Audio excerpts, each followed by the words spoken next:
은혜 씨, 어서 오십시오. 네, 반갑습니다. 은혜입니다. 예.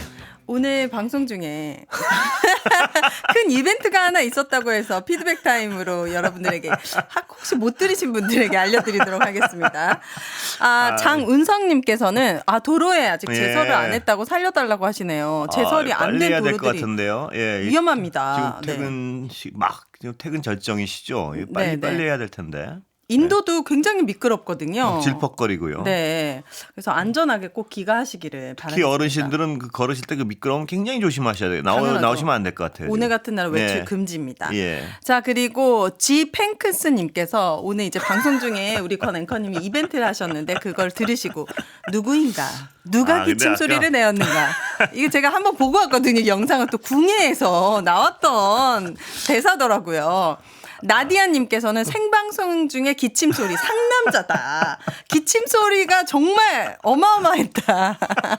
마이크에도 그렇게 밑에 내려가서 했는데도 그렇게. 그럼에도 불구하고 상남자 인증입니다. 근데 이게 왜 컸냐면 계속 참았거든요. 헬마 얘기하는데 뭐가 딱 시작됐는데 계속 참다가 이건 처음이었어요. 기침한 거예요. 처음이었는데 이건 못 참겠더라고요. 그래가지고 이 책상 밑으로 내려갔는데 그게 그렇게 컸다는 건 또. 네, 지금 여기 MBC 전체가 흔들렸다는 소문이 있습니다. 죄송합니다. 네, 2854님께서는 시사에 전혀 관심 없던 70을 바라보는 할머니가 이렇게 정치 방송이 기다려지는 건 MBC 라디오 뉴스아이키가 시선 집중 덕분입니다. 최고의 청취율 1위, 2위를 다투는 방송을 애청하는 저도 1등 애청자 맞으십니다. 그리고 다투지 않습니다. 네. 뭐죠 이거는? 아니. 어떻게 받아들여야 될까요? 선의로 받아들이시면 되죠. 네네. 우리는 다투는 팀이 아닙니다. 네, 맞죠? 혹시나 이게 뒤집어지더라도 그 웃음 계속 가실 수 있겠죠? 참고로 여러분, 이번 청취해 주사에 굉장히 권순표 앵커님께서 많은 긴장을 하셨다는 소문이 있었습니다. 누가 그럽니까? 그냥 느껴지더라고요. 매일매일 그 긴장감이. 그렇지 않습니다. 하지만 다투지 않습니다. 저희는. 네. 진인사 대천명님께서 경제도 좋지 않아 우울한데 국민들 웃음 주려고 코미디를 하나 봅니다. 이제 단계 관련된 뉴스를 보시고 말씀 주셨습니다. 그렇습니다. 예. 자, 우리 국민들은 많이 힘드신데 윤 대통령이 골프를 정말 좋아하신다는 사실을 몇몇 기사들 보고. 골프를 좋아하시는 걸로 뒤늦게 드러난 것 같아요. 맞아요. 이렇게까지 좋아하시는 분인지 몰랐는데 최근에 이제 트럼프와의 골프 외교를 위해서 오랜만에 골프채를 잡았다고 용산 대통령실에 해명했었죠. 하지만 전혀 다른 내용들이 계속 드러나고 있습니다. 추미애 민주당 의원실이 확보한 제보에 따르면은 올해 여름 휴가였죠. 8월 8일 계룡시 구룡대 골프장을 찾아서 골프 라운딩을 나섰고 통상 18홀 라운딩 시간이 4시간 정도를 이제 치셨다고 합니다. 근데 중요한 것은 윤 대통령이 방문했던 8월 8일은 구룡대 골프장에 2달에 한 번 문에 닫는 휴장일이었어요. 이제 시설 장비 때문에. 그런데 윤 대통령의 휴가 골프를 위해서 골프장 내부 일정과 운영 계획이 틀어진 거죠. 그리고 문제는 대통령실이 이번 대통령의 여름 휴가가 민생 안보 휴가라고 밝혔고 당시 대통령실이 8월 8일 대통령이 골프를 쳤던 날 대통령의 하루에 대해서 이렇게 브리핑을 넣었습니다. 대통령은 8일 오후와 저녁에는 국토방위인 핵심적인 역할을 담당하는 간부 및 지휘관들과 다과미 저녁 식사 함께했습니다. 한 해군 지휘관은 대통령께서 휴가 중에도 군 장병을 격려하시느라 푹 쉬지도 못하시고 쪽잠을 주무시는 것 같다며 이렇게 장병을 지지해 주시는 것에 대해 깊이 감사드린다고 말씀드렸습니다. 그러니까요. 참 그렇습니다. 뭐냐면 너무 당황스럽네요. 대통령이 쉴 때 적절한 시간에 쉬는 날 골프 치면 뭐 국민들이 그렇게 뭐라 그러겠습니까? 그런데 처음부터 이 골프 얘기가 나왔을 때 트럼프 대통령 당선자와의 외교적 관계를 위해서 7년 만에 골프를 시작했다. 그러니까 이 되지도 않는 말로 어떤 국민들을 설득하고 국민들의 점수를 얻으려고 그러다가 보면 파면 팔수록 이상한 얘기들이 나오잖아요. 이게 뭐냐면 그냥 그날 골프 쳤다도 아니고 쉬는 날 그 직원들 다 막 불러내서 골프 친 거 아니에요? 맞습니다. 이날은 원래 문을 닫는 날이었는데 골프장이 대통령의 골프 연습을 위해서 군 골프장이 휴장하는 날에 이제 직원들을 다 출근하는 사태까지 발생했고. 그런데 이런 일이 있으면 좀 그날 골프가 치고 싶어서 막 너무너무 치고 싶었나 보죠. 그런데 적어도 그렇게 쳤으면 터지는 거죠.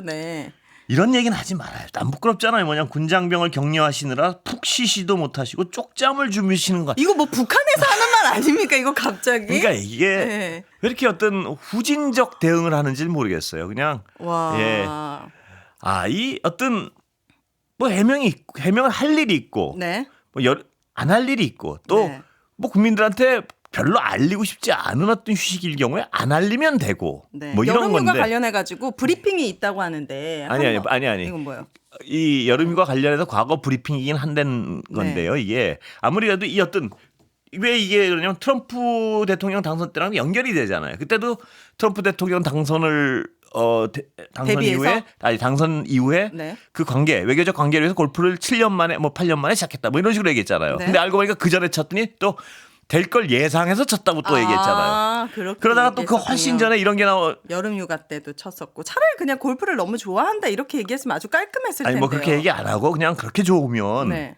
그냥 쉬는 날 또 국가적으로 위험한 일이 없을 때 그 치면 누가 일일이 국민들한테 보고하라 그럽니까? 근데 그 하나를 억지로 어떤 날을 잡아서 쳐놓고 그게 비난의 여론이 있을 것 같으니까 지레 네. 어떤 국민들을 설득하지 못하는 말로 미리 얘기해버리고 네. 이런 행위들이 진짜 무슨 20, 30년 전에 그 군사 독재 시절에 무슨 대통령 찬양한 듯한 느낌을 받는 주변에서 그런 일들이 기분이 안 좋은 거죠. 사실 우리 국민들 입장에서는 윤석열 대통령이 사실 골프를 칠 자격도 없다는 생각을 가지신 분들이 많을 거라고 생각합니다. 그럼에도 지금 불구하고 네, 그럼에도 불구하고 정말 100번 양보해서 예. 해보자면 이 변명이 더 화나게 한다. 그렇습니다. 그리고 민주당에선 지난 8월 이후 대통령의 골프 횟수가 7 건이라고 구체적인 날짜까지 특정해서 주장했었는데 8월 8일 이제 여름휴가 골프까지 합치면은 골프의 횟수가 점점 늘어나고 있는 결과가 되었습니다. 그러니까 이런 일들이 골프도 골프지만요. 네. 저번에도 말씀드렸지만 경제 상황이 이렇게 안 좋은데 굳이 뭐 경제는 회복되고 있고 뭐 회복 시기에 기지개를 막 뭐 키고 있대요 지금. 이런 얘기를 해서 국민들을 흥분하게 하고 네. 또 골프도 해명을 차라리 안 하고 말입니다. 그냥 대통령 쉬실 때 골프 좀 쳤습니다. 뭐 이렇게 하든가 아예 뭐 아무 해명을 하지 말든가. 이건 분명히 어떤 골프 좋아서 친 것 같은 정황인데 무슨 외교를 위해서 몇 년 만에 배웠다는 이런 식으로 꾸밀라 그러니까요. 거짓말. 예, 거짓말이잖아요 이건 완전히. 그러니까 초지일관 이렇게 해명을 하니까 대통령의 국민들은 말에 안 그래도 대통령에 대한 신뢰도는 지금 굉장히 떨어져 있는 상황인데 네. 주변에서 어떤 대통령실에서 한다는 해명들이 전부 이런 식이니까요. 네. 그리고 연설문 써주는 게 아까도 말씀드렸지만 경제는 국민들은 죽겠다 그러는데 우리 경제는 이제 기지개 피고 뭐 활력을 재정 찾고 건전성을 있다. 확보하기 위해서 노력을 했고 전혀 국민들하고는 다른 얘기를 하고 다른 있잖아요. 세상 얘기하고 있는 거죠. 근데 지금 어떤 여러 가지 정책적 실패만 해도 국민들은 화가 나 있으니까 제발 앞으로는 네. 아닌 걸 억지로 선전하려고 안 그랬으면 좋겠어요. 그냥 이건 이렇게 처리했고 저건 저렇게 처리했고 그냥 사실과 부합되는 어떤 처리 방식만 설명했으면 좋겠어요. 자꾸 꾸밀라 그러지 말고 꾸미는 네. 것도 좀 세련되게 꾸미는 것도 아니고 너무 좀 속보이게 꾸며가지고 이게 네. 더 국민들의 더 여론을 화나게 악화시키는 만드는 것 거죠. 같아요. 맞습니다. 예. 그리고 정말 대통령 주변에 있는 분들이 인식이 어떠신지 쪽잠을 막 푹 쉬지도 못하고 쪽잠을 주무시는 것 같다 막 이런 말을 한다는 게 이게 무슨 너무 처참합니다. 네. 이게 지금 국민들이 쪽잠 자고 있어요. 걱정이 태산이라서. 군사적 독재 시절에 무슨 정말 공복가에서 하는 일 같은 느낌을 주니까요. 네, 2024년도에 나올 수 있는 그런 말인가 싶습니다. 그리고 오늘 검찰이 국민의힘 당사 압수수색을 진행했었는데 관련해서 오마이뉴스에서 주목할 만한 보도가 나왔습니다. 국민의힘 관계자가 오늘 11시 30분 무렵에 국회의원 회관에서 대기하고 있던 취재진에게 이런 말을 했다고 합니다. 기다리실까 봐 말씀드립니다. 검찰에서 오후 1시 이후에 압수수색하러 온다고 하니까 식사 맛있게 하세요. 이런 얘기를 했다고요. 이게 압수수색하면서 물론 변호인 대동할 때까지 그 압수수색을 막고 기다려달라고 뭐 그러고 이런 경우는 꽤 있어요. 뭐 변호인이 아직 오지 않았다고. 그렇지만 압수수색을 하는 쪽에서 미리 검찰이 언제쯤 근데 가겠습니다. 이렇게 친절한 경우는 많지 않은 것 같아요. 제가 MBC에 올 때는 어땠습니까? MBC 맡기긴 뭐 했었지만. 제가 확인하진 않아서 그래요? 모르겠는데 이게 어떤 이렇게 친절할까? 과연 이렇게 어떤 친절하고 민주적 검찰이 있을까? 그러니까 미리요. 아니 압수수색이라는 건 뭡니까? 의심될 만한 것들을 이렇게 불시에 와가지고 다 증거를 그렇습니다. 가져가야 되는 건데 이렇게까지 시간을 알려주면은 인멸할 수도 있는 가능성도 그러니까 있는 거 아니겠습니까? 이 어떤 이 친절함이 모든 군대 압수수색에 이런 친절함을 가지고 있는지는 한번 국민의힘 당사에만 해당되는 건 아니죠. 오마이뉴스 그렇습니다. 기자가 예고제 압수수색 적절성에 대해서 국민의힘 측에 이제 질문을 했는데 국민의힘에서는 시간 예고는 의미가 없다. 저희도 공당이니까 필요한 범위 내에서 그러니까요. 적법 절차를 따른 것이다. 예, 너무나 어떤 힘 있는 쪽에는 친절한 게 아닌가 이런 의심을 피할 수 없습니다. 그런데 아까 기침 있잖아요. 네. 아 진짜 몰랐네요. 기침할 때 누르라는 빨간 단추가 있는데 지금 30년을 MBC에 계셨는데 매일 새로우시죠? TV엔 없었어요. 아, TV였다면 참으셨을 겁니까? TV였다 밑으로 들어갔대. 알겠습니다. 감사합니다. 감사합니다, 눈길 혜니 씨. 조심하세요. 예, 네. 이 빨간 단추 아셨습니까? 네, 알겠습니다. 감사합니다.